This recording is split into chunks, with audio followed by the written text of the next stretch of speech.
ರಾಜ್ಯ kick boxing association ಇದರ ಅಧ್ಯಕ್ಷರ ನೆಲೆಯಲ್ಲಿ ಮತ್ತೊಮ್ಮೆ ಬಂದಿರುವಂತಹ ಎಲ್ಲ ಪತ್ರಿಕಾ ಮತ್ತು ದೃಶ್ಯ ಮಾಧ್ಯಮದ ಬಂಧುಗಳಿಗೆ ಹಾರ್ದಿಕ ಸ್ವಾಗತವನ್ನು ಕೋರ್ತಾ ಇವತ್ತು ಬಹಳ ಸಂತೋಷ ಆಗ್ತಾ ಇದೆ. ನಮ್ಮ ಜಿಲ್ಲೆಯ ಹೆಮ್ಮೆಯ ವಿದ್ಯಾರ್ಥಿಗಳ ಸಾಧನೆಯನ್ನು ಈ ಸಮಾಜದ ಮುಂದೆ ಇಡಬೇಕು.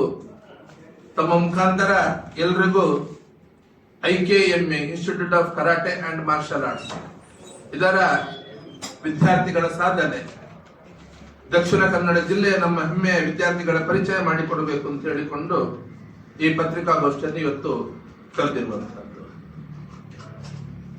ಪ್ರತಿ ವರ್ಷ ಒಂದು ಒಳ್ಳೆಯ ಸಾಧನೆ ಅಂತ ವರ್ಷದಿಂದ ವರ್ಷಕ್ಕೆ ನಮ್ಮ ವಿದ್ಯಾರ್ಥಿಗಳು ಒಳ್ಳೆಯ ಸಾಧನೆ ಕಡೆಗೆ ಇವತ್ತು ಹೆಜ್ಜೆ ಹಾಕ್ತಾ ಇದ್ದಾರೆ. ನಮ್ಮ ಸಾಧನೆಯ ಮುಖಾಂತರ ಕರ್ನಾಟಕ ರಾಜ್ಯದ ಸಾಧನೆ ಕೂಡ ಇವತ್ತು ಬಹಳ ಅದ್ಭುತವಾಗಿ ಮೇಲಕ್ಕೇರ್ತಾ ಇದೆ. ಮೊನ್ನೆ ತಾನೇ ನಡೆದಂತಹ ಸಬ್ ಜೂನಿಯರ್ ವಿಭಾಗದ ರಾಷ್ಟ್ರೀಯ ಮಟ್ಟದ ಕಿಕ್ ಬಾಕ್ಸಿಂಗ್ ಸ್ಪರ್ಧೆಯಲ್ಲಿ ನಮ್ಮ ಜಿಲ್ಲೆಯ ವಿದ್ಯಾರ್ಥಿಗಳ ಸಾಧನೆಯಿಂದ ರಾಜ್ಯ ರಾಷ್ಟ್ರ ಮಟ್ಟದಲ್ಲಿ 4ನೇ ಸ್ಥಾನಕ್ಕೆ ಬಂದಿವತ್ತು ನಿಂತಿದೆ ಅಂತ ಹೇಳಲಿಕ್ಕೆ ಬಹಳ ಹೆಮ್ಮೆ ಅಂತ ಅನಿಸ್ತಾ ಇದೆ. ಇಲ್ಲಿ ತನಕ 10ರ ಕೆಳಗಡೆಯ ಸ್ಥಾನದಲ್ಲಿ ಇದ್ವಿ ನಾವು. ಇತ್ತೀಚೆಗೆ ಖೇಲೋ ಇಂಡಿಯಾ ಝೋನಲ್ ಕಾಂಪಿಟೇಷನ್ 6 ರಾಜ್ಯಗಳು 2 ಕೇಂದ್ರಾಡಳಿತ ಪ್ರದೇಶದಲ್ಲಿ ನಡೆದಂತಹ ಆ ಸ್ಪರ್ಧೆಯಲ್ಲಿ ಕೂಡ ಕರ್ನಾಟಕ ಮೊದಲ ಸ್ಥಾನವನ್ನು ಪಡೆದಿತ್ತಲ್ಲಿ 6 ರಾಜ್ಯದಲ್ಲಿ. ಆದ್ರೆ ಮೊನ್ನೆಯ ಸಾಧನೆಗಳು ಜೂನಿಯರ್ ವಿಭಾಗ ಮತ್ತು ಸಬ್ ಜೂನಿಯರ್ ವಿಭಾಗ 2 ವಿಭಾಗದಲ್ಲಿ ಕೂಡ ಇವತ್ತು ಬಹಳ ಅತ್ಯುತ್ತಮ ಸಾಧನೆ ಏನು ಬಂದಿದೆ ಅದನ್ನು ತಮ್ಮ ಮುಂದೆ ಇಡ್ಲಿಕ್ಕೆ ನಾನು ಬಯಸ್ತಾ ಇದ್ದೇನೆ. ಸಬ್ ಜೂನಿಯರ್ ವಿಭಾಗ ಮೊನ್ನೆ ತಾನೇ ಮಧ್ಯಪ್ರದೇಶದ ಇಂದೋರ್ ಪಬ್ಲಿಕ್ ಸ್ಕೂಲ್ ನಲ್ಲಿ ಇದು ವಾಕೋ ಇಂಡಿಯಾ ಇದರ ವತಿಯಿಂದ ಏನ್ ನಡೆಯಿತು. 2000ಕ್ಕಿಂತ ಹೆಚ್ಚಿನ ಸ್ಪರ್ಧಾಳುಗಳು ಇದರಲ್ಲಿ ಭಾಗವಹಿಸಿದ್ರು. ಮಹಾರಾಷ್ಟ್ರ ಒಂದೇ ರಾಜ್ಯದಿಂದ 400ಕ್ಕಿಂತ ಹೆಚ್ಚಿನ ವಿದ್ಯಾರ್ಥಿಗಳು ಇದರಲ್ಲಿದ್ರು. ಗಮನಾರ್ಹ ಅಂಶ ಏನು ಅಂತ ಕೇಳಿದ್ರೆ ಕರ್ನಾಟಕ ರಾಜ್ಯದಿಂದ ಭಾಗವಹಿಸಿರುವಂತದ್ದು 58 ವಿದ್ಯಾರ್ಥಿಗಳು, ದಕ್ಷಿಣ ಕನ್ನಡ ಜಿಲ್ಲೆಯಿಂದ 15 ವಿದ್ಯಾರ್ಥಿಗಳು ನಮ್ದು. ಯಾಕಂತ ಹೇಳಿದ್ರೆ ಅಂತಹ ವಿದ್ಯಾರ್ಥಿಗಳು ಮಾತ್ರ ನಾವು ಆ ಸ್ಪರ್ಧೆಗೆ ಕರ್ಕೊಂಡು ಹೋಗಿದ್ವಿ. 200ಕ್ಕಿಂತ ಹೆಚ್ಚು ವಿದ್ಯಾರ್ಥಿಗಳು ಸ್ಪರ್ಧಿಗಳಿದ್ದಂತಹ ಮಹಾರಾಷ್ಟ್ರದ ಕ್ರೀಡಾಪಟುಗಳಿಗೆ ಸಿಕ್ಕಿರುವಂತದ್ದು 44 ಚಿನ್ನದ ಪದಕ ಆದ್ರೆ ಕೇವಲ 15 ಸ್ಪರ್ಧಾಳುಗಳಿಂದ ದಕ್ಷಿಣ ಕನ್ನಡ ಜಿಲ್ಲೆಗೆ 11 ಚಿನ್ನದ ಪದಕ ಬಂದಿದೆ. 2 ಬೆಳ್ಳಿ ಪದಕ ಜೊತೆಯಲ್ಲಿ 9 ಕಂಚಿನ ಪದಕ ಬಂದಿದೆ.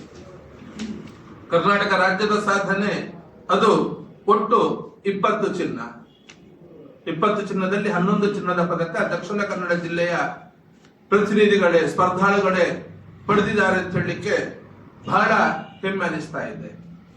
ಇಡೀ ರಾಷ್ಟ್ರ ಮಟ್ಟದಲ್ಲಿ ನಾವು ಜಿಲ್ಲಾವಾರ ಅಥವಾ ಒಂದು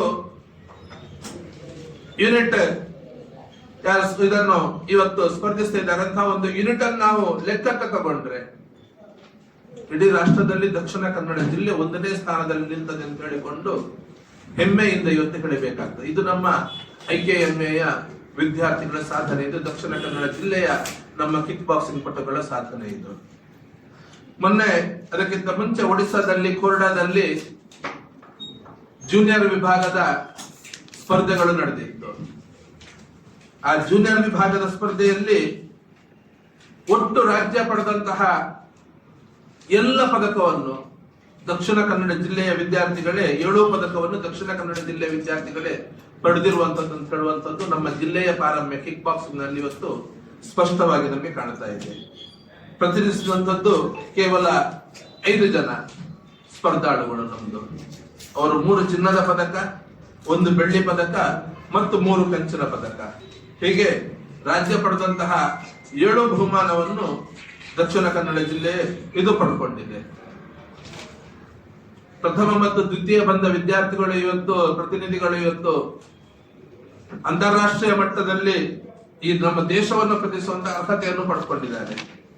ಹೋದ್ರೆ ಸುಮಾರು ನಮ್ದು ಬಹುತೇಕ ಎಲ್ಲ ವಿದ್ಯಾರ್ಥಿಗಳು ಜೂನಿಯರ್ ಮತ್ತು ಸಬ್ ಜೂನಿಯರ್ ವಿಭಾಗದಲ್ಲಿ ಪ್ರತಿನಿಧಿಸುವಂತಹ ಎಲ್ಲ ವಿದ್ಯಾರ್ಥಿಗಳು ಇವತ್ತು ಇಟಲಿಯಲ್ಲಿ ನಮ್ಮ ರಾಷ್ಟ್ರವನ್ನು ವರ್ಲ್ಡ್ ಚಾಂಪಿಯನ್ಶಿಪ್ ನಲ್ಲಿ ಸ್ಪರ್ಧಿಸಲಿಕ್ಕೆ ಅರ್ಹತೆಯನ್ನು ಪಡ್ಕೊಂಡಿದ್ದಾರೆ. ಇಂತಹ ಒಂದು ಸಾಧನೆ ಇವತ್ತು ನಮ್ಮಲ್ಲಿಂದ ವಿದ್ಯಾರ್ಥಿಗಳು ಬರ್ತಾ ಅಂತ ಹೇಳಲಿಕ್ಕೆ ಬಹಳ ಸಂತೋಷ ಆಗ್ತದೆ. ಕಳೆದ ಸುಮಾರು 6 ವರ್ಷದಿಂದ ಏನು ಕಿಕ್ ಬಾಕ್ಸಿಂಗ್ ನಾವಿಲ್ಲಿ ತರಬೇತಿ ಕೊಡ್ತಾ ಇದ್ದೀವಿ. ಮುಖ್ಯ ತರಬೇತುದಾರ ನಮ್ದಿರುವಂತದ್ದು ಇವತ್ತು ನಮ್ಮ ಜೊತೆಯಲ್ಲಿ ವೇದಿಕೆಯಲ್ಲೇ ಇದ್ದಾರೆ. ಇವತ್ತು ನಿತಿನ್ ಎನ್ ಸುವರ್ಣರವರು, ಸಂಶಯಿ ನಿತಿನ್ ಎನ್ ಸುವರ್ಣರವರು, ಇವರ ಜೊತೆಯಲ್ಲಿ ಅದೇ ರೀತಿಯಲ್ಲಿ ಸಂಪತ್ ಕುಮಾರ್ ಅವರು ಇರ್ಬೋದು, ಶಿವಪ್ರಸಾದ್ ಅವರು ಇರ್ಬೋದು, ಇವರು ಕೂಡ ವಿದ್ಯಾರ್ಥಿಗಳನ್ನು ಈ ಮಟ್ಟದಲ್ಲಿ ತಯಾರು ಮಾಡಲಿಕ್ಕೆ ಮುಖ್ಯ ತರಬೇತುದಾರರಾಗಿದ್ರೆ ಅವರ ಜೊತೆಯಾಗಿ ನಿಂತುಕೊಂಡು ಆ ವಿದ್ಯಾರ್ಥಿಗಳ ಗಮನ ಕೊಡುವಂತವರು. ಹೆಮ್ಮೆ ಆಗ್ತದೆ. 3 ಜನ ನಮ್ಮ ರಾಷ್ಟ್ರವನ್ನು ವರ್ಲ್ಡ್ ಚಾಂಪಿಯನ್ಶಿಪ್ ನಲ್ಲಿ ಪ್ರತಿನಿಧಿಸಿದಂತವರು. ಅವನಿ ಎನ್ನಂ ಇರ್ಬೋದು, ಅನ್ಶು ಎನ್ನಂ ಇರ್ಬೋದು, ಅಥವಾ ರಾಜೇಶ್ ಅವರು ಇರ್ಬೋದು. ರಾಜೇಶ್ ಅವರು ಸೀನಿಯರ್ ವಿಭಾಗದಲ್ಲಿ, ಮಾಸ್ಟರ್ಸ್ ವಿಭಾಗದಲ್ಲಿ ಪದಕವನ್ನು ಕೂಡ ಅಂತಾರಾಷ್ಟ್ರೀಯ ಮಟ್ಟದಲ್ಲಿ ಪಡೆದಂತವರು ರಾಜೇಶ್ ರವರು. ಅವನಿ ಎನ್ಎಂ ಮತ್ತು ಅನ್ಶು ಎನ್ಎಂ ಅವರು ಕೂಡ ಬಹಳ ಗಮನಾರ್ಹ ಸಾಧನೆಯನ್ನು ಆ ಮಟ್ಟದಲ್ಲಿ ವರ್ಲ್ಡ್ ಚಾಂಪಿಯನ್ಶಿಪ್ ಮಟ್ಟದಲ್ಲಿ ಮಾಡಿದವರು. ಅವರು ಇವತ್ತು ಸಹ ತರಬೇತುದಾರರಾಗಿ ಮಕ್ಕಳನ್ನು ಮುಂದಿನ ಪೀಳಿಗೆಯನ್ನು ಇವತ್ತು ನಿರ್ಮಾಣ ಮಾಡ್ತಾ ಇದ್ದಾರೆ. ಹಾಗಾಗಿ ಕಿಕ್ ಬಾಕ್ಸಿಂಗ್ ಇವತ್ತು ಅಂತಾರಾಷ್ಟ್ರೀಯ ಒಲಿಂಪಿಕ್ಸ್ ಸಂಸ್ಥೆಯಲ್ಲಿ ಕೂಡ ಇವತ್ತು ಬಹಳ ಗಮನವನ್ನು ಸೆಳೆದಿದ್ದು, ಒಲಿಂಪಿಕ್ಸ್ ನಲ್ಲಿ ಮುಂದಿನ ದಿನಗಳಲ್ಲಿ ಸ್ಪರ್ಧೆಗೆ ಬರುವಂತಹ ಕ್ರೀಡೆಗಳಲ್ಲಿ ಮುಂಚೂಣಿಯಲ್ಲಿ ಇವತ್ತು ಕಿಕ್ ಬಾಕ್ಸಿಂಗ್ ಕೂಡ ಇದೆ. ಮುಂಚೂಣಿಯಲ್ಲಿ ಇವತ್ತು ಕಿಕ್ ಬಾಕ್ಸಿಂಗ್ ಇದೆ. ಪ್ರಯೋಗಾರ್ಥವಾಗಿ ರಿಜಿಸ್ಟ್ರೇಷನ್ ಇದ್ದೊಂದು ಸ್ವಲ್ಪ ಪ್ರಕ್ರಿಯೆ ಬಾಕಿ ಇದೆ. ನಾವು ಖೇಲೋ ಇಂಡಿಯಾದ ಅಡಿಯಲ್ಲಿ, ಸ್ಪೋರ್ಟ್ಸ್ ಅಥಾರಿಟಿ ಆಫ್ ಇಂಡಿಯಾದ ಅಡಿಯಲ್ಲಿ ಇವತ್ತು ಬರ್ತಾ ಇದ್ದೇವೆ. ನಾವು ಕಿಕ್ ಬಾಕ್ಸಿಂಗ್ ಈ ಕ್ರೀಡೆ ಬಂದಿದೆ. ಇದು ರಾಜ್ಯದ ಇವತ್ತು ಕ್ರೀಡಾ ವಿಭಾಗದಲ್ಲಿ ಇವತ್ತು ನಾವು ರಿಜಿಸ್ಟ್ರೇಷನ್ ಆಗಬೇಕಾಗಿದೆ. ಅದಾದಾಗ ಇನ್ನು ಸರ್ಕಾರದಿಂದ ಒಂದಷ್ಟು ಆದ್ರೂ ಪೂರ್ಣ ಪ್ರಮಾಣದ ಸಹಾಯ ಸಿಗುವುದಿಲ್ಲ, ಒಂದಷ್ಟು ಆರ್ಥಿಕ ಸಹಾಯ ಸಿಗಬಹುದು. ಇದಕ್ಕೆ ಮಕ್ಕಳು ಈ ಭಾಗದಲ್ಲಿ ಒಂದು ಏನು ಎಜುಕೇಶನ್ ಅನ್ನುವಂಥದ್ದೇ ಬಹಳ ಪ್ರಮುಖ ಅಂತ ಹೇಳಿ ಆಗಿಬಿಟ್ಟಿದೆ. ನಮ್ಗೆ SLC ತನಕ ಇರುವಂತಹ ಮಕ್ಕಳು PUC ಆಗುವಾಗ ಸ್ವಲ್ಪ ಕಡಿಮೆ ಆಗ್ತಾರೆ ಖಂಡಿತ. ಆದ್ರೆ PUC ನಂತರ ಡಿಗ್ರಿಯಲ್ಲಿ ಕೂಡ ಇದ್ರ ಜೊತೆಲಿ ಇರುವವರು ಸ್ವಲ್ಪ ಸಂಖ್ಯೆ ಕಡಿಮೆ ಇದೆ. ಹುಡುಗರ ಸಂಖ್ಯೆ ಮತ್ತು ಸ್ವಲ್ಪ ಕಡಿಮೆ ಇದೆ. ಹೆಣ್ಣು ಮಕ್ಕಳ ಸಂಖ್ಯೆ ಇದರಲ್ಲಿ ಬಹಳ ದೊಡ್ಡ ಪ್ರಮಾಣದಲ್ಲಿ ಇರುವಂತದ್ದು. ಕರಾಟೆ ಹಾಗಲ್ಲ. ಕರಾಟೆ ಇವತ್ತು ಜಸ್ಟ್ ಟಚ್ ಆದ್ರೂ ಕೂಡ ಸ್ವಲ್ಪ ಜೋರಲ್ಲಿ ಟಚ್ ಆದ್ರೆ ಅಲ್ಲಿ ಡಿಸ್ಕ್ವಾಲಿಫೈ ಆಗ್ತಾರೆ, ಪಾಯಿಂಟ್ ಇದ್ರೆ. ಆದ್ರೆ ಕಿಕ್ ಬಾಕ್ಸಿಂಗ್ ನಲ್ಲಿ ಒಂದಷ್ಟು ಕ್ರೀಡೆಗಳು, ಅದರಲ್ಲಿ 7 ವಿಭಾಗ ಇದೆ. ಸುಮಾರು ಒಂದು 4 ವಿಭಾಗ ಅದರಲ್ಲಿ ಏಟು ತಿನ್ನಬೇಕಾಗ್ತದೆ. ನಾನು ಯಾವತ್ತೂ ಹೇಳೋದುಂಟು, ಯಾರು ನಾವು ಏಟು ತಿನ್ಲಿಕ್ಕೆ ಕಲಿತೀವಿ ಅವರು ಏಟು ಕೊಡ್ಲಿಕ್ಕೆ ಸಾಧ್ಯ ಆಗ್ತದೆ.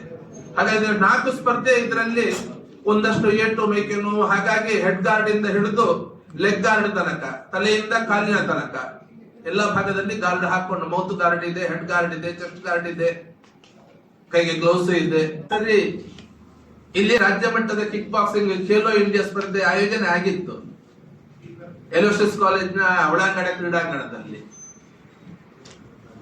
ಫಾದರ್ ಮುಲ್ಲರ್ಸ್ ಇತ್ತು ಒಳಾಂಗಣ ಕ್ರೀಡಾಂಗಣದಲ್ಲಿ. ಮಾಹಿತಿಯನ್ನು ಕೊಟ್ಟಿದ್ದೆ ಅಂತ ಹೇಳಿ ನಂಗೆ ನೆನಪು. ನಂಗೆ ಆದ್ರೆ ತಾವ್ಯಾರು ಅಲ್ಲಿಗೆ ಬಂದ ಹಾಗೆ ಹೆಚ್ಚು ಕಾಣದಿಲ್ಲ, ನೆನಪಿಲ್ಲ ನನಗೆ.